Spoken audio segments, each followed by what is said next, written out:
Oh boy, do we have a great show today. But first, do not miss out on this year's biggest giveaway. That's right.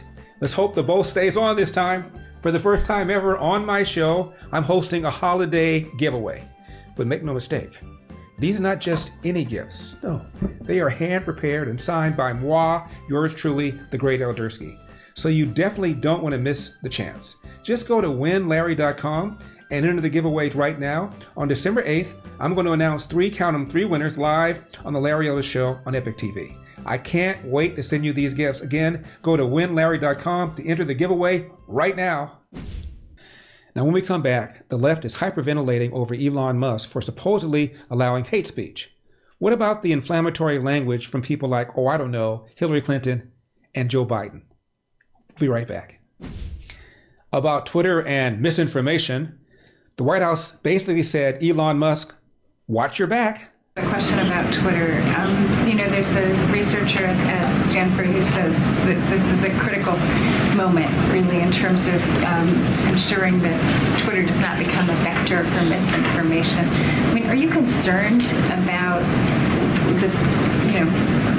Elon Musk says there's more and more subscribers coming online. Are you concerned about that? And what tools do you have? Who is it at the White House that is really keeping track of this? So look, this is something that we're certainly keeping an eye on. And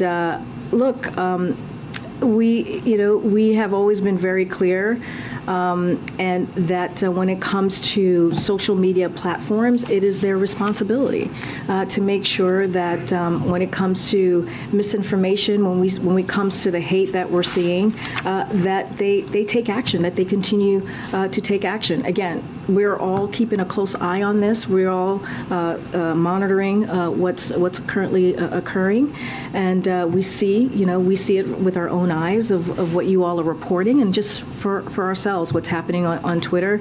But again, social media companies have a responsibility to prevent their platforms from being used by any user to incite violence, especially violence directed at individual communities, as we have been seeing, and the president has been very clear on calling that out. He'll continue to do that, and we're going to continue to monitor the situation. So the White House is, quote, keeping a close eye, close quote, on Twitter. I got a question.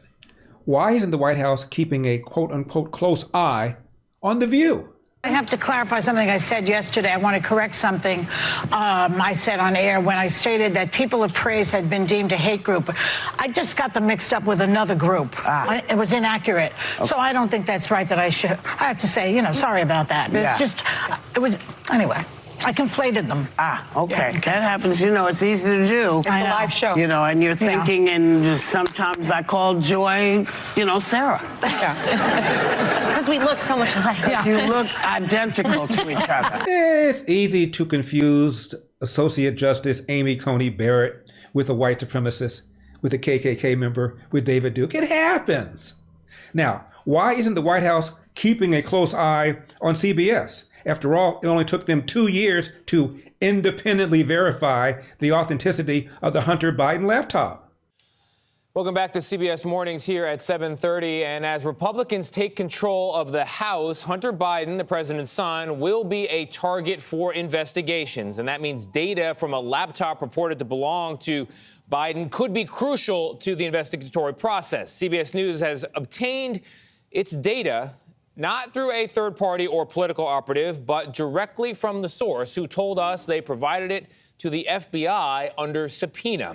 And we commissioned an independent forensic review to determine its authenticity. It only took them 2 years.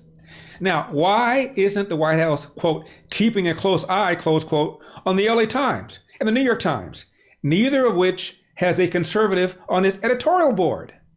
Why isn't the White House keeping a close eye on the Washington Post that has never endorsed a Republican for president in its history, and the New York Times that hasn't endorsed one since 1956? And Apple has pulled its advertising from Twitter and is threatening to remove Twitter from the App Store, preventing iPhones and iPads from access to Twitter. But not TikTok. No, it's good to go. Never mind the letter the FCC Commissioner Brandon Carr sent Apple asking them to take TikTok off its App Store because of, quote, serious national threats posed by TikTok. Now, in light of Elon Musk's decision to reinstate Donald Trump on Twitter, let's revisit some of the statements made by Hillary Clinton and Joe Biden. None dare call that misinformation. Of course, Clinton is the grand dame of election denial. As I've been telling candidates who have come to see me, you can run the best campaign, you can even become the nominee, and you can have the election stolen from you. I believe he knows he's an illegitimate president. He knows. Let's not call that misinformation. And then there's Hillary Clinton's deplorable comment. You know, to just be grossly generalistic, you could put half of Trump's supporters into what I call the basket of deplorables.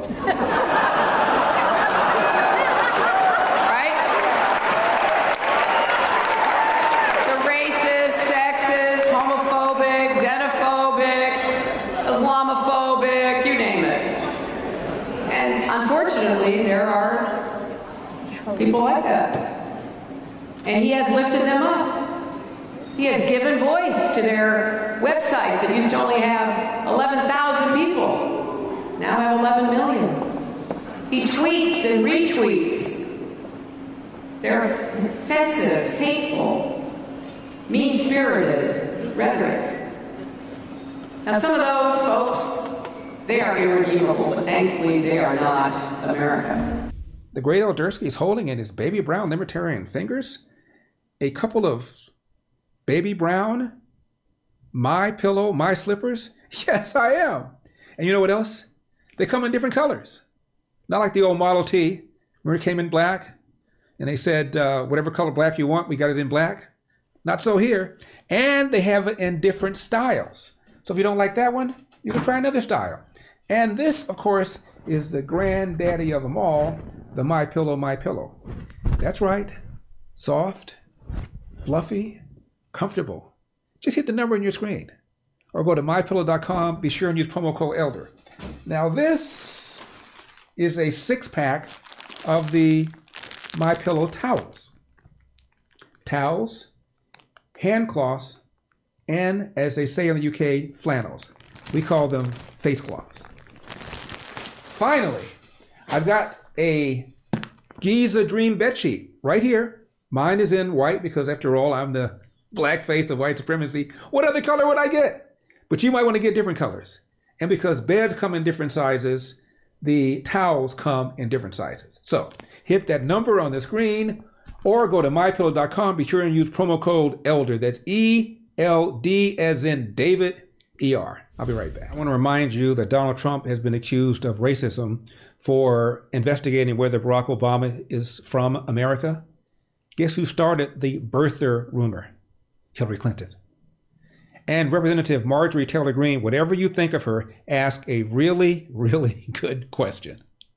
And your truth had to be banned because your truth was the wrong truth. And this is how this all started.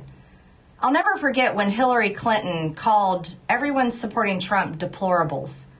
Wasn't that a nasty thing for her to do? To declare half of the country basically like we're some kind of subclass.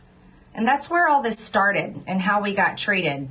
And it should have never happened that way. She should apologize. Hillary Clinton owes America an apology. Well, what Clinton said was half of Donald Trump's supporters could be put in a basket of deplorable. So she was calling, I guess, a quarter of the country deplorable. And regarding the apology, Hillary said this, quote, "Last night, I was grossly generalistic, and that's never a good idea. I regret saying half. That was wrong," she said in a statement released Saturday afternoon after she said it. But she continued, "But let's be clear. What's really deplorable is that Donald Trump hired a major advocate for the so-called alt-right movement to run his campaign, and that David Duke and other white supremacists see him as a champion of their values." By the way, the Grand Wizard of the KKK in California, guess who he supported in 2016? Hillary Clinton. She continued, "It's deplorable that Trump has built his campaign largely on prejudice and paranoia and given a national platform to hateful views and voices, including by retweeting fringe bigots with a few dozen followers and spreading their message to 11 million people, end of quote. Now, this brings us to Joe Biden. If you have a problem figuring out whether you're for me or Trump, then you ain't black. And remember this? He's going to let the big banks once again write their own rules. Unchain Wall Street. They're going to put y'all back in chains. Going to put y'all back in chains. And this. Earlier at a private fundraiser, he went even further. What we're seeing now is either the beginning or the death knell of an extreme MAGA philosophy. It's not just Trump. It's the entire philosophy that underpins the I'm going to say something. It's like semi-fascism. And this. What do you mean by semi-fascism, sir? In December, you will... You know what I mean. Hey, you know what I mean. It's like porn. I know it when I see it. Finally, a few thoughts. Elon Musk said that prior to his takeover of Twitter, the obvious reality was that Twitter, quote, has interfered in elections, close quote, through its content moderation policies. And now Musk promises to release the internal communications on why the Hunter Biden story was quashed. After that, the ex-Twitter safety seat said, his name is Joel Roth, censoring Hunter Biden's laptop story was a mistake. Ultimately, for me, it didn't reach a place where I was comfortable removing this content from Twitter. But it set off every single one of my finely tuned APT28 hack and leak campaign alarm bells. So it looked possibly probably. Everything about it looked like a hack and leak and smelled like a hack and leak. You did not want to do that. But it didn't get there for me. There were lots of reasons why the entire industry was on alert and was nervous. But a mistake. And again, for me, even with all of those factors, it didn't get there for me. But so it was a mistake. In my opinion, yes. Doesn't it bother you that somebody who looks like he still has zits and doesn't even shave was in charge of determining what you and I see on Twitter?